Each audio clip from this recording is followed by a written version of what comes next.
Vite, poursuivons notre épisode. 1 Samuel, chapitre 14.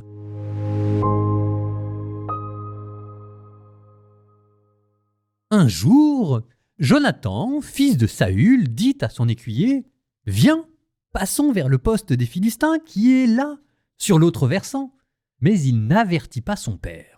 Saül se tenait à la limite de Gibéa, sous le grenadier de Migron, et avec lui, il y avait environ 600 hommes. Aïa, fils d'Aïtoub, frère d'Ikabod, fils de Pinas, fils d'Éli, était prêtre du Seigneur à Silo. Il portait l'éphod. Le peuple ne savait pas que Jonathan était parti. Parmi les passages que Jonathan avait recherchés pour passer vers le poste des Philistins, il en est un avec une dent de rocher sur un versant et une dent de rocher sur l'autre. L'une est appelée Boshech et l'autre Séné. L'une se dresse au nord, en face de Michmas, l'autre au sud, en face de Gibéa.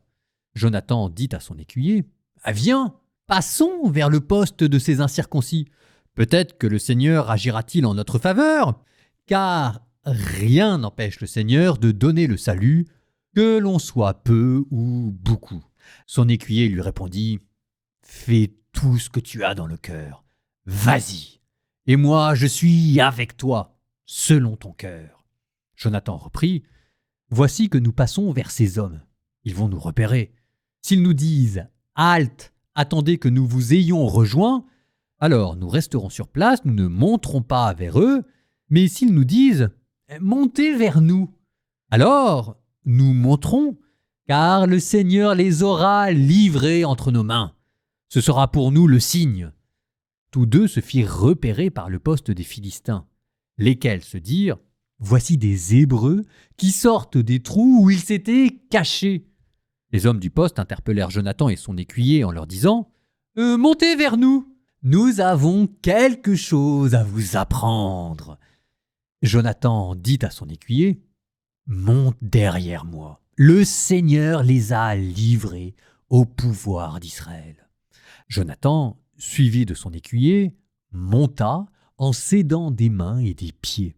Alors les Philistins tombèrent devant Jonathan et derrière lui, son écuyer les mettait à mort. Ce premier coup porté par Jonathan et son écuyer frappa une vingtaine d'hommes sur l'étendue d'un demi-arpent. Ce fut la terreur dans le camp, dans la campagne et parmi tout le peuple. Le poste et les troupes de choc furent terrifiés eux aussi. La terre se mit à trembler, et ce fut une terreur de Dieu. À Gibéa de Benjamin, les guetteurs de Saül observaient, et voici que le tumulte se propageait çà et là. Alors Saül dit à la troupe qui était avec lui, « Faites donc l'appel, et voyez qui est parti de chez nous. » On fit l'appel. Jonathan et son écuyer manquaient. Saül dit à Aïa, « Fais approcher l'arche de Dieu. » En effet, l'arche de Dieu était ce jour-là avec les fils d'Israël. Mais pendant que Saül parlait aux prêtres, le tumulte dans le camp des Philistins ne cessait d'augmenter. Alors Saül dit aux prêtres, « Retire ta main, cesse de consulter Dieu. » Puis, sur un cri de ralliement, Saül et toute la troupe qui était avec lui marchèrent au combat. Or, les Philistins avaient tiré l'épée l'un contre l'autre, et c'était la panique la plus totale. Quant aux Hébreux qui appartenaient de longue date aux Philistins, qui étaient montés avec eux au camp et se tenaient tout autour, même ceux-là passèrent du côté d'Israël, qui était avec Saül et Jonathan. Tous les hommes d'Israël qui étaient cachés dans la montagne d'Éphraïm apprirent la déroute des Philistins. Ils se mirent, eux aussi, à leur poursuite pour les combattre. Ce jour-là, le Seigneur donna le salut à Israël. Le combat s'étendit au-delà de Beth-Aven.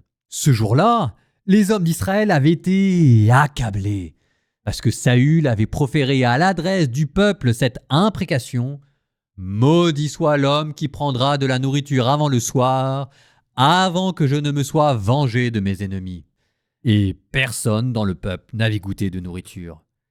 Tout le monde entra dans la forêt. Or il y avait du miel à la surface du sol. Quand le peuple entra dans la forêt, voici qu'il est coulé du miel. Cependant, nul n'y toucha pour en manger, car le peuple avait peur du serment. Mais Jonathan n'avait pas entendu son père imposer au peuple le serment. Il tendit le bâton qu'il avait à la main et en trempa le bout dans ce miel végétal. Il ramena la main à sa bouche et son regard s'éclaircit. Mais quelqu'un dans le peuple prit la parole et dit « Ton père a imposé au peuple ce serment solennel ? Maudit soit l'homme qui prendra de la nourriture aujourd'hui, alors que le peuple est épuisé. » Jonathan répondit « Mon père a porté malheur au pays. Voyez comme mon regard s'est éclairci parce que j'ai goûté un peu de ce miel.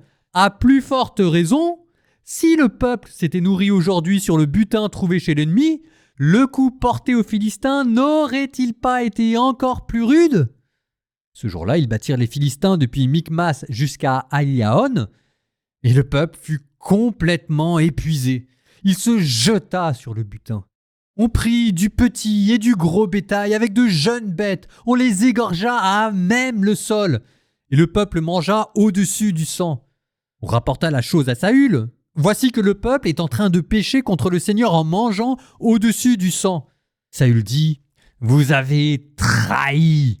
Roulez vers moi une grosse pierre tant qu'il fait jour. » Puis il déclara « Dispersez-vous parmi le peuple et dites que chacun amène vers moi son bœuf ou son mouton. Vous les égorgerez et les mangerez ici. Mais vous ne pécherez pas contre le Seigneur en mangeant auprès du sang. » Alors, à la nuit tombée, tous les gens amenèrent le bœuf que chacun possédait et que l'on égorgea à cet endroit. Saül bâtit un autel au Seigneur. C'était la première fois qu'il bâtissait un autel au Seigneur. Saül dit « Descendons à la poursuite des Philistins pendant la nuit. Pillons chez eux jusqu'au lever du jour et n'en laissons subsister aucun. » Ils répondirent « Fais tout ce qui te semble bon. » Le prêtre dit « Ici, approchons-nous de Dieu. » Alors Saül consulta Dieu. « Dois-je descendre à la poursuite des Philistins? Les livreras-tu aux mains d'Israël ?» Mais ce jour-là, Dieu ne lui donna pas de réponse. Alors Saül dit « Avancez ici, vous tous, les chefs du peuple. Comprenez et voyez en quoi consiste le péché commis aujourd'hui. Oui, par le Seigneur vivant, le Sauveur d'Israël, même si Jonathan, mon fils, est en cause, il mourra. » Mais dans tout le peuple, personne ne lui répondit.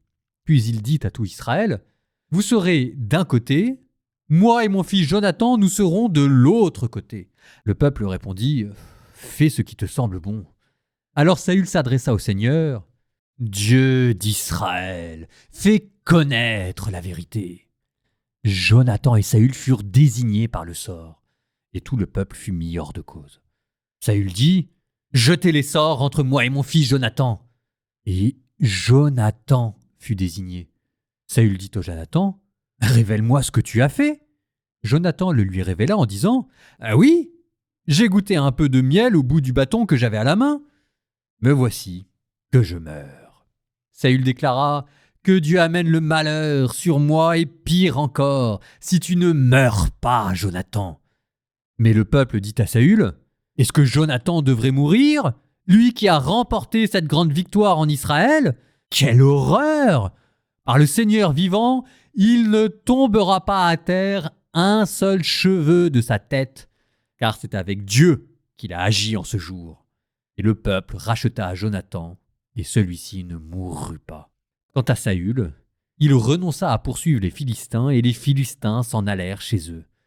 Quand Saül se fut emparé de la royauté sur Israël, il mena la guerre contre tous ses ennemis alentour. Moab, les fils d'Ammon, Édom, les rois de Soba et les Philistins. De quelque côté qu'il se tourna, il leur faisait du mal. Il déploya sa force et battit Amalek. Il délivra Israël de la main de ceux qui le pillaient. Les fils de Saül étaient Jonathan, Ishvi et Malkishua. Ses deux filles s'appelaient l'aînée Mérab et la cadette Michal. La femme de Saül s'appelait Ahinoab, fille d'Ahimaas. Le chef de son armée s'appelait Abner, fils de Ner, qui était l'oncle de Saül. Kish, le père de Saül, et Ner, le père d'Abner, étaient fils d'Abiel. Il y eut une guerre acharnée contre les Philistins durant tous les jours de Saül. Ainsi, Quand Saül remarquait un homme de valeur ou quelqu'un de courageux, il se l'attachait.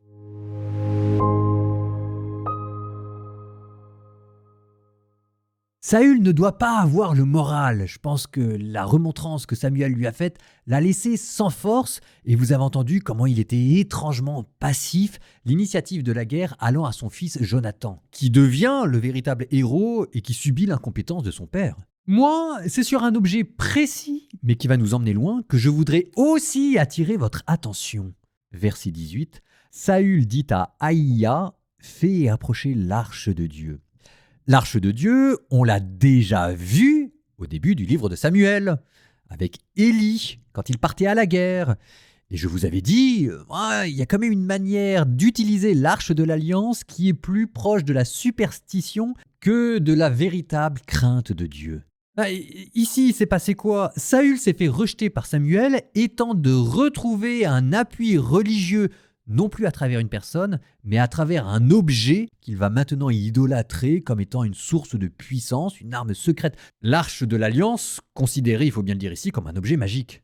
Et pourtant, 1 Samuel au début nous avait dit que ça ne se passait pas comme ça, et que quand on utilise à tort et à travers l'arche de l'Alliance, ça signale des vrais problèmes. D'autant plus que, qui est le gardien de cette arche de l'Alliance? Aïa. Et Aïa, on a eu bien soin de vous préciser au début du chapitre, Verset 2. Aïa, c'est le fils d'Aïtoub, frère d'Ikabod, fils de Pinéas, fils d'Élie. On retrouve la même lignée sacerdotale maudite par Dieu. Il s'est fait lâcher par Samuel. Il tente sa chance en allant du côté des ennemis de Samuel, la lignée maudite d'Élie. Saül, il devient beaucoup moins sympathique et un petit côté, comme on dit dans ma famille, il commence à y avoir un petit côté tri-tri. Vous savez, un petit côté peste qui tente sa chance en essayant par mesquinerie de faire mal aux autres. Et il n'y a pas que l'arche de l'Alliance qui l'utilise mal. Tout dans le rapport à la religion de Saül va de travers. On l'a vu avec le sacrifice avec Samuel, on a vu avec son utilisation là de l'arche, d'ailleurs il n'ira même pas jusqu'au bout, et vous l'avez encore vu au cours de ce chapitre, quand il fait un vœu inconsidéré, et quand il fait tirer toujours par ce prêtre maudit les sorts, de manière totalement folle, ce qui devrait amener au meurtre de son fils. Il n'y a rien qui va. Avec Saül, vous n'êtes pas dans la religion, vous êtes dans la superstition. Parce qu'il a peur. Il a peur de Samuel, il a peur des Philistins, il a peur de perdre son statut royal. Il n'aime pas Dieu, il a peur de Dieu. Et parce qu'il a peur de Dieu, il fait n'importe quoi. Nous terminons par une prière pour demander à Dieu d'avoir une véritable foi et non pas une foi superstitieuse. Et vous savez, avant de se moquer trop vite de Saül, nous, quand on est en stress, en difficulté, on tombe vite du côté de la superstition, à demander à Dieu trop vite des présages ou à faire des rites et des neuvaines. Je dis pas que ça marche pas, mais vous savez que parfois on les fait de manière superstitieuse. Au nom du Père et du Fils et du Saint-Esprit. Amen. Comme Jonathan, fils de Saül, qui s'est avancé avec courage, apprends-moi, Seigneur, à te chercher avec un cœur sincère, et non pas à vouloir tout confirmer par des signes extérieurs ou des simples rites. Délivre-moi d'une foi mécanique qui mettrait ma confiance dans des pratiques comme Saül qui veut manipuler le sacré en imposant des jeûnes insensés, mais accorde-moi un cœur obéissant qui t'aime et qui te fasse confiance. Purifie mon regard pour que je ne recherche pas tant des présages, mais que d'abord je recherche ta face. Et là, Seigneur, je sais que tu me donneras la victoire.